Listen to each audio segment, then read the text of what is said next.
नमस्कार मित्रों, welcome to Rakul teachers. मित्रों, आज हमारी तरफ से आप सभी लोगों को 2026 के 26 जनवरी की ढेर सारी शुभकामनाएं एवं बधाई। मित्रों, आज हमारे स्टूडियो में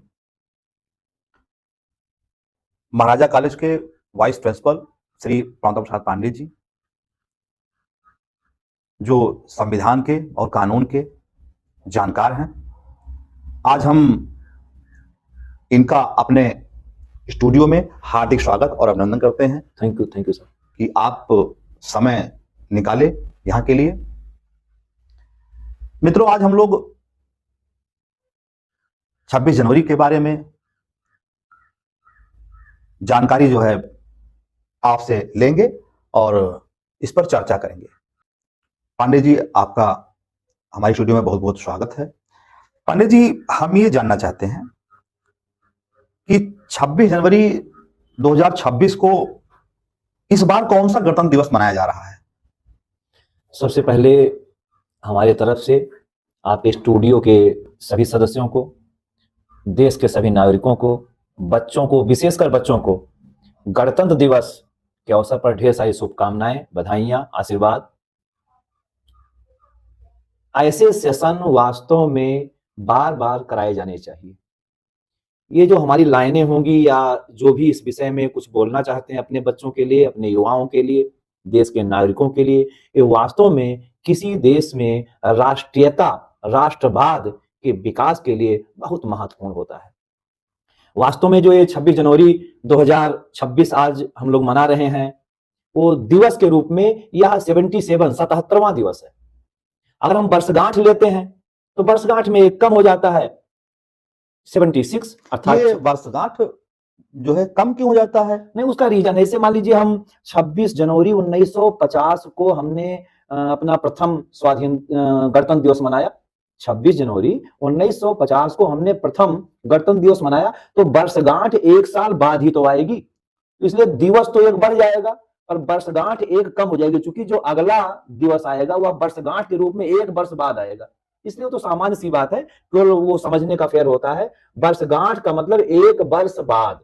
पंडित जी, हमारा अगला प्रश्न है, इस बार गणतंत्र दिवस के अवसर पर किसे मुख्य अतिथि के रूप में सम्मान दिया जा रहा है? हाँ, ये बहुत बढ़िया क्वेश्चन है। ये वास्तव में जो इसमें वैश्विक परिदृश्य है उसमें डोनाल्ड ट्रंप, अमेरिकी राष्ट्रपति डोनाल्ड ट्रंप, इनका चाहे सनक कहा जाए या इनकी बेवकूफी कहा जाए, ये जो भी इनके हितैषी हैं, जो भी इनके नजदीकी देश हैं जिनसे इनका व्यापार, लाखों डॉलर का व्यापार चल रहा था, वो सब देशों पर अपनी जिद के आगे वो कहीं न कहीं सैंक्शन लगा रहे हैं। भारत पर भी आप लोग जान रहे हैं 100% सैंक्शन लगा रखा है, 100% टैक्स लगा रखा है, टैरिफ 100% उन्होंने बढ़ा रखा है। तो हमारे सामने कुछ ऐसी परिस्थितियां आ रही हैं कि हमको दूसरे मार्केट पर ध्यान देना पड़ रहा है, तो हमको यूरोप की तरफ जाना पड़ रहा है। इसलिए हम जो अभी अमेरिका से ट्रेड कर रहे थे, अब हम उसे अन्य देशों की तरफ अपना रुख कर रहे हैं। तो हमने उसी के अंतर्गत एक स्ट्रेटजी हमने बनाई है कि हम अब दूसरे देशों से अपना ट्रेड, व्यापार बढ़ाएंगे। उसी के अंतर्गत इस बार हम लोगों ने यूरोपियन कंट्री पर विशेष फोकस किया है। वहां के यूरोपीय आयोग के अध्यक्ष उर्सुला वॉन डेर लेयन और यूरोपीय परिषद के अध्यक्ष एंटोनियो कोस्टा को हमने आमंत्रित किया है। इन दोनों विदेशी मेहमानों को इस बार हम लोगों ने 26 जनवरी 2026 को गणतंत्र दिवस के अवसर पर अपना मुख्य अतिथि बनाया है। बहुत सही। अगला प्रश्न है, हमारे दर्शक ये जानना चाहते हैं, गणतंत्र दिवस के अवसर पर तिरंगे झंडे को कौन फहराता है? ध्वजारोहण और ध्वज फहराने में क्या अंतर होता है? हाँ, ये बहुत अच्छा है। वास्तव में ये सारा सिस्टम जो गणतंत्र दिवस का होता है, ये पहले राजपथ, दिल्ली में, नई दिल्ली में राजपथ, वहीं पर बहुत स्वतंत्रता के बाद वहीं पर ये सारे कार्यक्रम होते थे। इस बार भी वहीं पर हो रहे हैं, पर उसका नाम बदल दिया गया है। इस बार राजपथ के स्थान पर उसका नाम कर्तव्य पथ कर दिया गया है। वास्तव में गणतंत्र दिवस के अवसर पर सारा फोकस राष्ट्राध्यक्ष के लिए होता है। तो जो झंडा फहराने वाला जो उसकी व्यवस्था होगी, अर्थात झंडा फहराने का कार्यक्रम, वो श्रीमान राष्ट्रपति द्वारा किया जाता है। जो भारत के राष्ट्रपति होते हैं, राष्ट्राध्यक्ष होते हैं, वही झंडा फहराते हैं। झंडा फहराना और झंडारोहण इसमें क्या अंतर है? हाँ, झंडा फहराना और झंडारोहण में अंतर है। झंडारोहण का मतलब होता है झंडे को ऊपर ले जाकर फहराना। तो यह प्रक्रिया वास्तव में हम स्वतंत्रता दिवस के अवसर पर करते हैं, क्योंकि जब हम 15 ध्वजारोहण हाँ नहीं ध्वजारोहण हम स्वतंत्रता दिवस के अवसर पर करते हैं।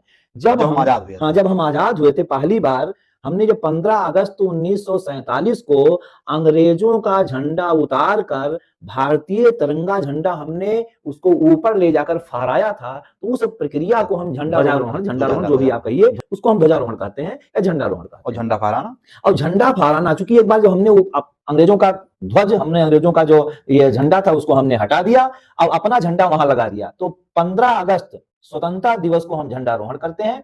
और जो 26 जनवरी या गणतंत्र दिवस का जो अवसर होता है उस समय हम झंडे को फहराते हैं। तो 26 जनवरी अर्थात गणतंत्र दिवस को हम अपना भारतीय तिरंगा झंडा फहराते हैं।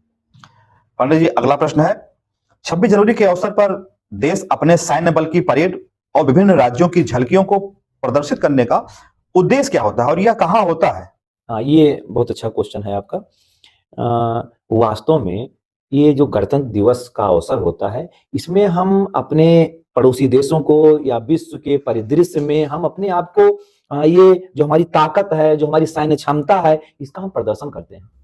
और इसके अंतर्गत जो हमारे रक्षा के उपकरण है, रक्षा के जो सैन्य सामग्रियां हैं, चाहे वह मिसाइल्स हो, चाहे वह फाइटर प्लेन हो, चाहे वह तोप हो, चाहे एयर डिफेंस सिस्टम हो, जो भी सारी चीजें भारत के पास हैं, उसको हम जोर शोर से बढ़ चढ़कर उसी कर्तव्य पथ पर हम उसको प्रदर्शित करते हैं और पूरा विश्व उसको बहुत ध्यान से देखता है। उसमें यह भी हम दिखाने का प्रयास करते हैं कि हमने किन मारक और घातक हथियारों का हमने निर्माण किया है, अनुसंधान किया है, उनको भी हम उसमें ले जाने का प्रयास करते हैं।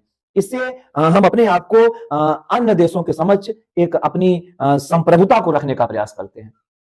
साथ में जो हमारे यहाँ चूंकि हम जानते हैं कि 28 राज्य और 8 संघ शासित प्रदेशों से हम बने हुए हैं, तो हम इस बार 2026 में हम लोग गणतंत्र दिवस के अवसर पर 17 राज्यों और 13 विभागों की झांकियों को हमने उसमें अपने गणतंत्र दिवस में उसमें परेड पर हमने शामिल किया है। उसके माध्यम से हमें दिखाना चाहते हैं कि भारत विभिन्न संस्कृतियों वाला देश है और सभी लोग मिलजुल कर रहना चाहते हैं, सभी लोग मिलजुल कर रहते हैं। इसी का प्रदर्शन हम करते हैं, जिससे एक संदेश जाए कि हमारे यहाँ कोई भेदभाव नहीं है, हमारे यहाँ सभी लोग मिलजुल कर अनेकता में एकता स्थापित करने वाला विश्व का एकमात्र देश इंडिया है। पंडित जी, अगला प्रश्न है, गणतंत्र दिवस के अवसर पर राष्ट्रपति, प्रधानमंत्री और सैनिक अधिकारियों और अन्य मंत्रियों का क्या रोल होता है? हाँ, ठीक है। दरअसल हमारे यहाँ जो राष्ट्राध्यक्ष राष्ट्रपति होते हैं, ये इन्हीं के द्वारा झंडा फहराया जाता है। प्रधानमंत्री, रक्षा मंत्री, तीनों सेनाओं के सेनाध्यक्ष इनका सहयोग, इनके सम्मान में वहां लगे रहते हैं।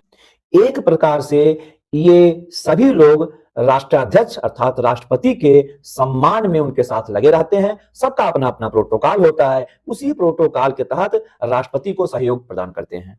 जी सर, अगला प्रश्न है, गणतंत्र दिवस 26 जनवरी को ही क्यों मनाया जाता है?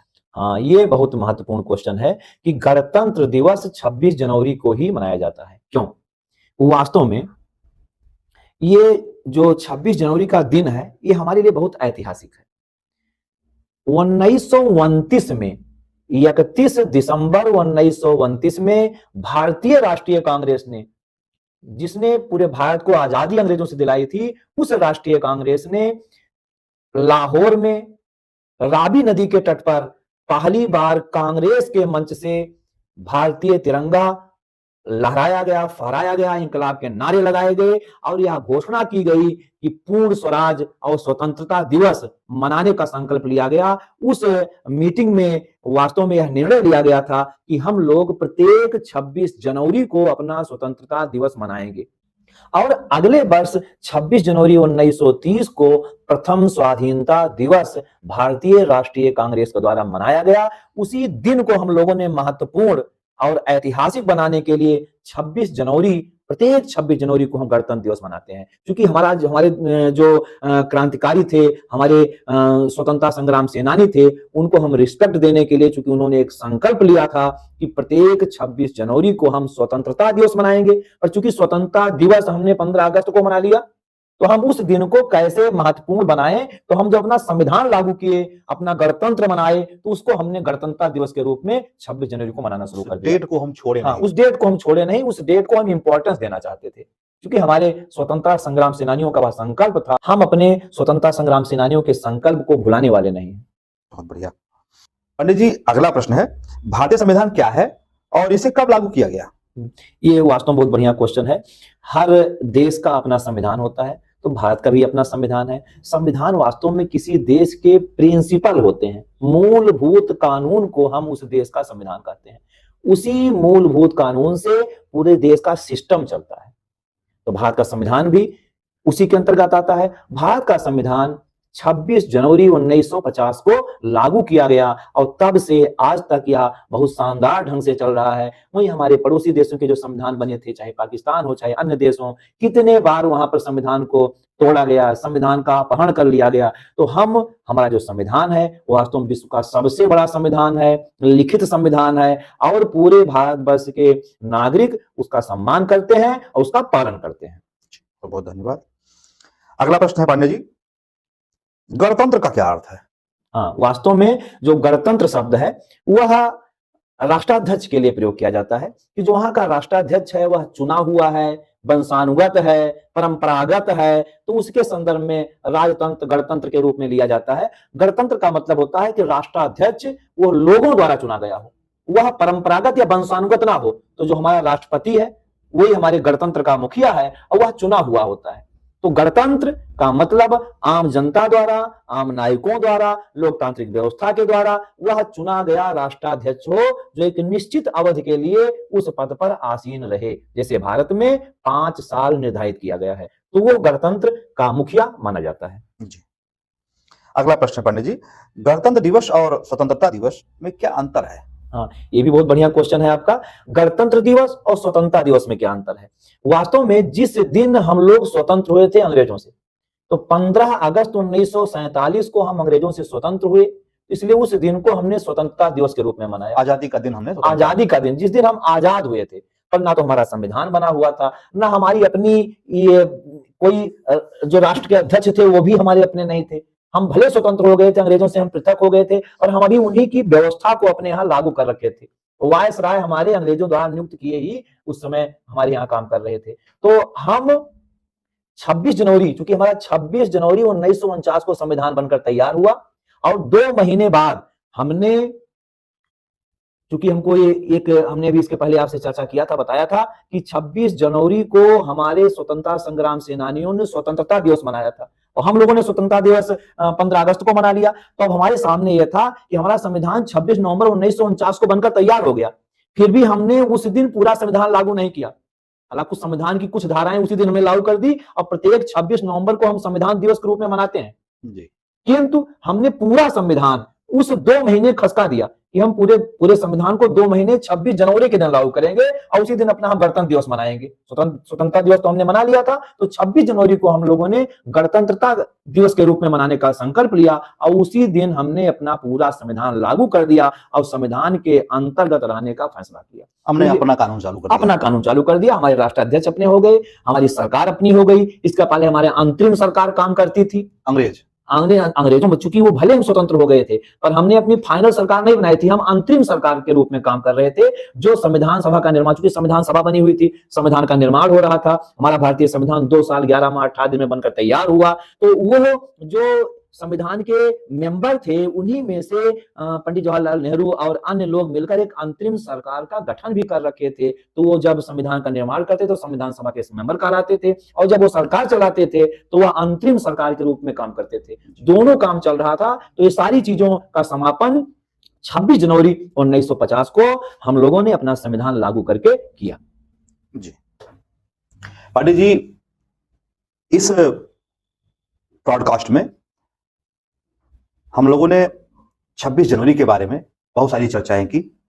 हम चाहते हैं कि एक बार पुनः आपके साथ में संविधान पर विस्तृत चर्चा करेंगे, जैसे कि हमारे जो दर्शक हैं, जो तैयारी करने वाले बच्चे हैं, कंपटीशन में बैठने वाले बच्चे हैं, उनके लिए बहुत सारी प्रश्नों का उत्तर उनको मिल जाएगा, नहीं ठीक, कोई बात क्योंकि नहीं। आपके समझाने का तरीका बड़ा अच्छा रहता है। नहीं बिल्कुल, हम प्रयास करेंगे कि जब आप हमको बुलाएंगे तो हम बिल्कुल आपके साथ रहें। जी जी, बिल्कुल बिल्कुल। और अंत में हमारा आपसे बहुत महत्वपूर्ण प्रश्न, इस राष्ट्रीय त्योहार को मनाने का उद्देश्य क्या है? वास्तव में जो आपका ये क्वेश्चन है, वास्तव में सबसे महत्वपूर्ण क्वेश्चन है ये, कि हम ये राष्ट्रीय त्योहार क्यों मनाते हैं, इसका क्या उद्देश्य है। तो हमारे 3 महत्वपूर्ण राष्ट्रीय त्योहार हैं, 26 जनवरी, 15 अगस्त, 2 अक्टूबर। वास्तव में ये हम अपने बच्चों के लिए, अपने नागरिकों के लिए, अपने देश के सम्मानित व्यक्तियों के लिए, सभी लोगों के अंदर एक राष्ट्रवाद की भावना पैदा करना चाहते हैं। अगर किसी देश में राष्ट्रवादी भावना नहीं है तो वह राष्ट्र कभी भी आगे नहीं बढ़ सकता है। इन त्योहारों के माध्यम से, इन इवेंट्स के माध्यम से हम अपने बच्चों को आदर्श नागरिक बनाने का प्रयास करते हैं। तो जो हमारे राष्ट्र के नागरिक होते हैं, अगर उनके अंदर नेशनलिज्म नहीं पैदा होगा, नेशनलिटी नहीं आएगी, तो वो अपने कर्तव्यों का पालन नहीं करेंगे। तो इन इवेंट के माध्यम से, इन राष्ट्रीय त्योहारों के माध्यम से हम उनको बताते हैं कि हमारे स्वतंत्रता संग्राम सेनानी कितना कष्ट सहकर, कितनी वेदना सहकर इस देश को आजाद किए हैं। जहां आज बड़े आसानी से आप सांस ले रहे हैं, भोजन कर रहे हैं, खा पी रहे हैं, दवाइयां आपको मिल रही हैं, अस्पताल आपको मिल रहे हैं, सड़कें मिल रही हैं, सारे जो ऐशो आराम का सुख भोग कर रहे हैं, वो उन्हीं नायकों की देन है। तो आपका यह कर्तव्य बनता है, आपकी ड्यूटी बनती है कि आप आने वाली पीढ़ी को कुछ देकर जाइए। तो अगर आपको, आपके अंदर इस देश से प्रेम नहीं रहेगा, एक प्रश्न उठता है कि राष्ट्रवाद क्या है, राष्ट्रीय प्रेम क्या है। अपने देश के प्रति कर्तव्य भाव, भक्त भाव, राष्ट्र भाव, या राष्ट्र प्रेम, यही राष्ट्रवाद है। अपने देश के प्रति प्रेम रखना, अपने देश के प्रति कर्तव्य का बोध रखना, अपने देश के प्रति भक्ति की भावना रखना, यही राष्ट्रवाद है। और हमारे यहाँ वास्तव में इसकी कुछ कमी है। ये जो कमी मैं क्यों कह रहा हूं, जो आतंकवादी घटनाएं घट जाती हैं, जो उग्रवादी घटनाएं घट जाती हैं, ये क्यों घटती हैं, कैसे घटती हैं? इसका मतलब कि आपके अंदर कहीं न कहीं परेशानी है, दिक्कत है। तो अभी इन राष्ट्रीय त्योहारों को और अच्छे ढंग से मनाने की आवश्यकता है। जब तक आप अपने बच्चों के अंदर इन नायकों को नहीं बताएं कि नायक कौन थे, वो कितनी यातना सह के इस देश को आजादी दिलाए हैं, तब तक आपके अंदर राष्ट्रीय भावना, प्रेम नहीं पैदा होगा। तो इन त्योहारों का जो मेन मकसद है, मैं तो ये भारत सरकार का इस विषय में बहुत-बहुत धन्यवाद देता हूं कि इधर करीब 10-15 सालों से इन त्योहारों को, इन त्योहारों को एक इवेंट बना दिया उन्होंने, और बहुत अच्छा किया है। कम से कम जागरूकता फैलेगी, हमारे बच्चे जानेंगे ना कि राष्ट्रवाद क्या है, राष्ट्रीय प्रेम क्या राष्ट्र है, के प्रति प्रेम जगेगा। तो राष्ट्र के प्रति भावना, कर्तव्य भावना, कर्तव्य आपकी ड्यूटी क्या है। आप अगर इस देश में रह रहे हैं, सारी सुविधा का आप लाभ ले रहे हैं, उपभोग कर रहे हैं, तो आपकी कुछ नैतिकता है ना, आपके कुछ कर्तव्य है ना, उनका आप पालन कीजिए। जिस स्तर पर हैं, आपसे कोई जबरदस्ती नहीं कही जा रही है, जिस स्तर पर है आप उसी स्तर पर अपने कर्तव्यों का पालन कीजिए। वही वास्तव में सच्चा राष्ट्रवाद है और सच्चा राष्ट्र प्रेम है। बहुत सही, बहुत अच्छी बात आपने बताई। और आज के इस सेशन में हम लोगों ने बहुत ही अच्छी चर्चाएं की, बहुत सारे प्रश्नों का आपने उत्तर दिया, और हम आगे भी आपसे चर्चा करते रहेंगे और इसके माध्यम से बहुत सारी जानकारियां मिलती रहेंगी। पुनः एक बार आपको हम अपने स्टूडियो में आने के लिए बहुत बहुत धन्यवाद देते हैं, स्वागत करते हैं। मित्रों, आज हम लोगों ने इस सेशन में जो कुछ भी चर्चा के माध्यम से जानकारियां पाई हैं, वो बहुत ही अच्छी रही। अपने देश के बारे में जाना, अपने 26 जनवरी के बारे में जाना। मिलते हैं फिर किसी विषय पर चर्चा को लेकर के। मित्रों, जाने से पहले हम पांडे जी से एक लास्ट कमेंट की गुजारिश कर रहे हैं कि कोई एक कमेंट आप दे करके जाइए यहां से। आज इस पावन पर्व के दिन मेरे द्वारा जो लास्ट कमेंट के बारे में आप चर्चा कर रहे हैं, तो हर देश प्रेमी को, हर व्यक्ति को राष्ट्रवादी होना चाहिए। अगर आप उसके अंदर राष्ट्रवाद भर ले गए तो फिर आपको कुछ करना नहीं है, अनुशासन भी आपको नहीं सिखाना पड़ेगा।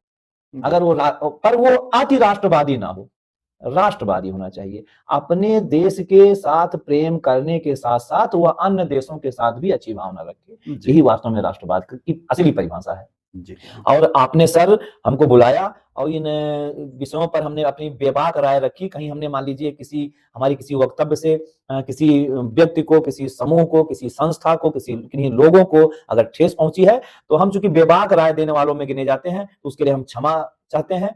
और रकुल पिक्चर्स जी को हम बहुत बहुत शुभकामनाएं, धन्यवाद देना चाहते हैं कि आपने अपने मंच पर हमको बुलाया।